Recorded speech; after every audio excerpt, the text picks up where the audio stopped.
Hi, welcome to this new episode of HubSpot 101, the video series where I show useful tips and tricks based on basic HubSpot features. And for today's video, I would like to talk about something a bit more advanced, which is the timing management in HubSpot workflows. So what do I mean by timing management is that on every workflow, per default, they will be running at any time. The thing is, we can decide to make them run at specific times and decide a specific operation window. So in which case we want to add some specific times for our workflow is, for instance, for every nurturing workflows or other workflows that are used to send specific marketing emails, we want to avoid that our lead receive a mail on a Sunday night, for instance. So we will design specific times for the workflow to be running. But I think it's important to understand what happens when we set up these specific times and to make sure we don't create some issues in our automations. So let's take this example of running a workflow only from 9 to 5 on weekdays. So we just need to change it here from Monday to Friday, 9 a.m. to 5 p.m.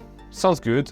We save. And now I will use this fake workflow I created to show you exactly what will happen based on the specific time we decide. So the only thing to really understand is that this workflow time settings will only apply to actions. So what do we call actions? Is basically, when you click on plus, is basically all the different options available you have under these four main categories, and others, of course, if you have connected apps or if you create some action set. But all the other part of your workflow will not be impacted by this time settings. So for instance, our enrollment trigger is this create date is known. So basically every time a new lead enter in your CRM, even if it happened during a Saturday or a Sunday, it will still be enrolled in this workflow, but will be stuck here because we need to wait Monday 9 a.m. to perform this specific action. Another thing to take into consideration is the delays. When we are outside the time settings we define, the delay will not stop.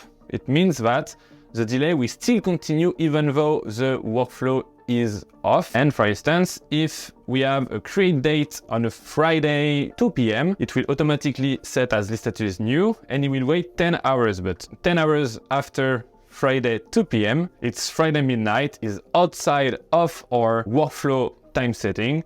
So it will be stuck here again until the next availability, which is Monday 9 a.m. It means the email will be sent at Monday 9 a.m. So you need to take that into account. The delay will not be stopped at 5 p.m. on Friday. It will continue until it's over and just wait for the next action to be performed. And another thing to understand, but that doesn't make that much difference, is all the different branches, criteria you will create, they are not concerned by the workflow pause as well, which means it will automatically perform even if it's not in our time setting window. And if it's outside the window, it will wait from the next time setting availability to send the WhatsApp message. By seeing this kind of weird workflow, we saw all the different possibilities of actions and options of a workflow that will be either concerned or not by the time setting. So it's really important to understand these few rules when you want to create advanced automation. Also, we can have like run workflow dates, but we'll also have don't run workflow dates if, like for instance, you want to stop the email sending for a specific holiday or something like that.